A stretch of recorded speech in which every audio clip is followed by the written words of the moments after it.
O minuto jogado mais caro da história do futebol brasileiro. Que glória para Rodinei! Com a bolinha que ele joga, certamente alcançou o apogeu de sua carreira, os 15 segundos de fama. Amigas e amigos do Sofá de Pobre, mas que tal? Sou Romário Oliveira e o assunto de hoje é: nova diretoria colorada começa seu mandato de pé esquerdo. Dá exemplo de como gestores não devem agir diante da derrota e paga mico em rede nacional.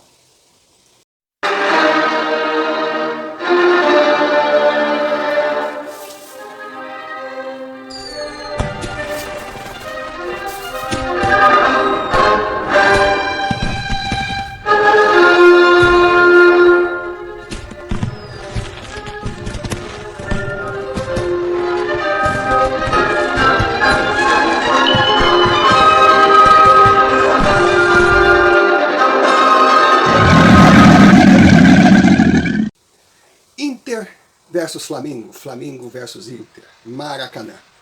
Vamos ao X da questão, a expulsão de Rodinei. Primeiro, é bom esse novo presidente não entrar no jogo dos anteriores, querendo bancar o esperto, achando que engana todo mundo. Parem com essa babaquice de dizer que um torcedor doou R$1 milhão para pagar a multa contratual para Rodinei. Isso não aconteceu. Esse torcedor, apaixonado pelo clube, e muito bem quando se refere à vida financeira, aceitou assinar um documento para tornar legal uma imoralidade. Ele não deu um centavo ao clube.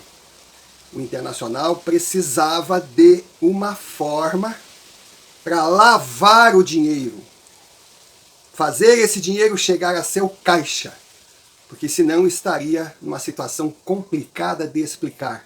Como dar R$1 milhão se o time está quebrado, tem dívidas absurdas e não consegue saldar os seus compromissos? Segundo, a expulsão de Rodinei. Eu achei, honestamente, que foi um uso excessivo de força. Poderia ter quebrado o tornozelo do adversário. Não é possível mais a gente conviver com lances dessa envergadura, independente de camisa. Foi sim um ato impensado que poderia ter consequências inimagináveis. Mas se formos seguir a regra do futebol, que é criada justamente para criar confusões de tão interpretativa que é, se o fato do tornozelo do Rodinei estar no chão, se a altura que ele entrou não justifica ou não qualifica uma expulsão, então vamos seguir a regra. Sendo assim, segundo a regra, não foi lance para expulsão. Agora, que essa regra tem que ser repensada por aqueles velhos cretinos da FIFA, que ficam o tempo todo com aquelas bundas gordas, tentando criar fórmulas de monopolizar o futebol, isso tem. Não se pode mais conviver com uma regra que aceita verdadeiras agressões. Então, da mesma forma que, segundo a regra, eu acho que a expulsão não deveria ter ocorrido, eu considero que o pênalti marcado por Luiz Flávio de Oliveira contra o Grêmio no Grenal 429, toque de Kahneman, existiu. Ele estava com o braço aberto e levou vantagem com essa situação. Mas também o pênalti não marcado no empurrão de Nonato em Ferreirinha existiu. A carga aconteceu, derrubou o jogador do Grêmio, evitando que ele continuasse numa situação clara de gol. Como também acho que a invasão de área por parte de um jogador do Internacional, antes do Edenilson ter batido o pênalti que decidiu o Grenal 429, existiu. E o VAR deveria mandar que o pênalti fosse batido novamente. Da mesma forma, eu considero, seguindo a regra, que aquele pênalti marcado em favor do Internacional contra o Bragantino não existiu.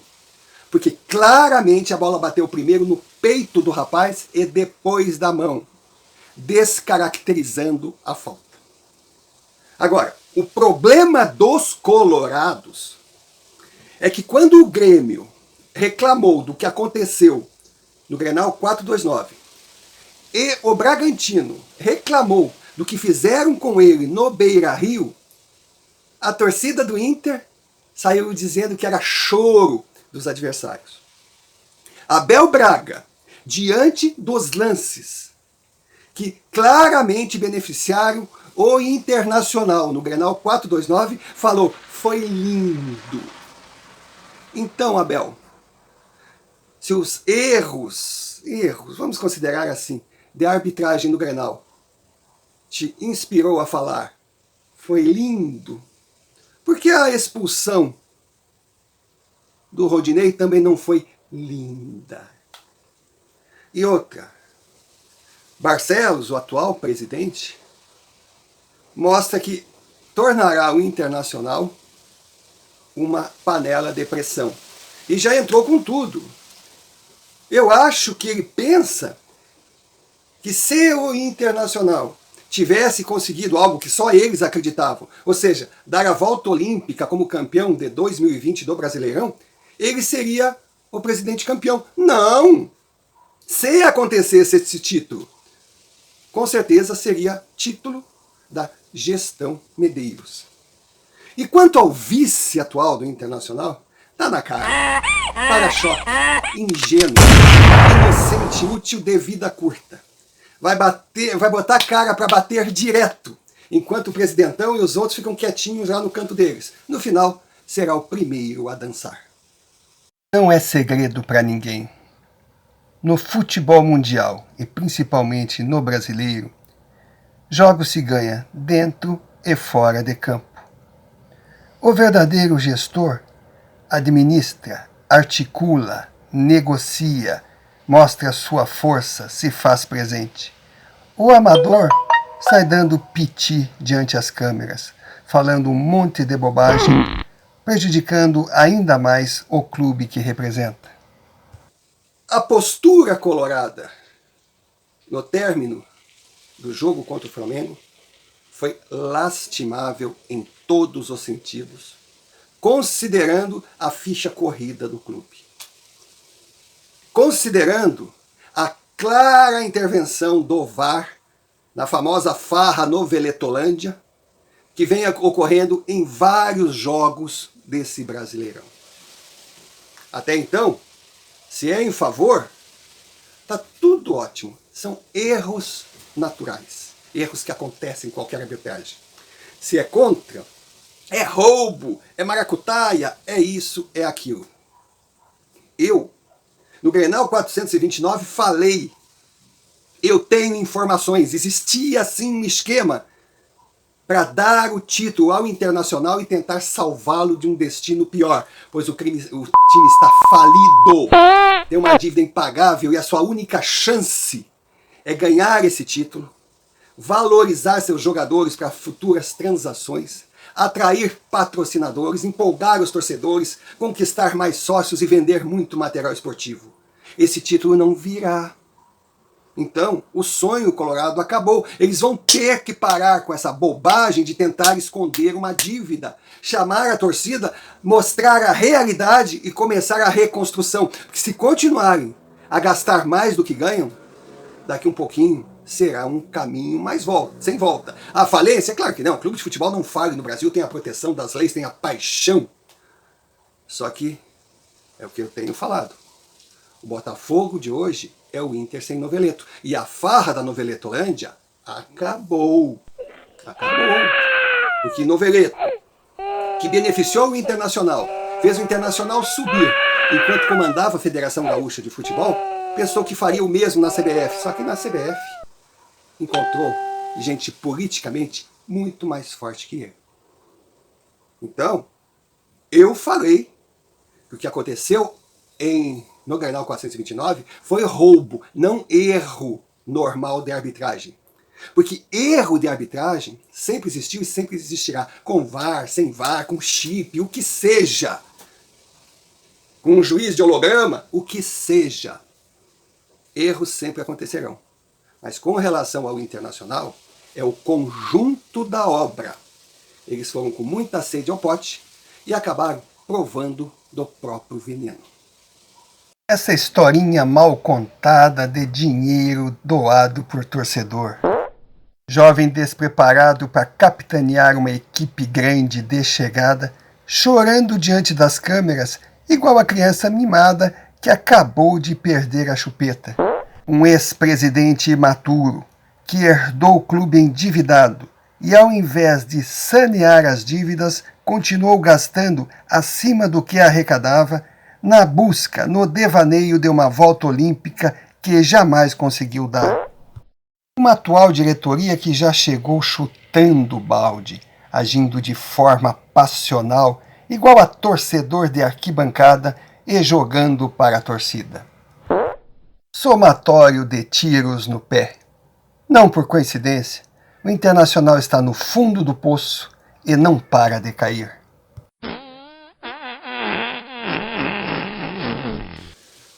O Internacional ficou anos na fila como mero coadjuvante. De 2006 a 2011 teve assim uma fase extraordinária, com uma geração vitoriosa, comparável à geração que teve na década de 70. Ou seja, o Inter não tem regularidade, vive de gerações esporádicas. Teve o famoso e maravilhoso rolo compressor. Depois o Grêmio tomou conta, ganhando tudo no estado. Aí teve a geração Falcão, Carpegiani, Batista, Manga, enfim, a geração de ouro da década de 70. Depois o Grêmio tomou conta do estado. Agora teve a geração da Alessandro. Terminada, o Grêmio tomou conta do estado, mas eles, nessa última geração, foram iludidos com uma campanha de marketing criminosa, chamando de campeão de tudo. Então eles pararam de se considerar mais um entre os vários clubes grandes do Brasil. Eles passaram a se achar o maior entre os maiores, e eles não sabem conviver com a derrota. A soberba é tão grande que eles estão levando o derreiro direto há 10 anos na fila, virando freguês do tradicional rival, não sei o que falo, são os números, de 12 grenais, eles conseguiram ganhar só um, e o fatídico 4-2-9, que já falei como foi.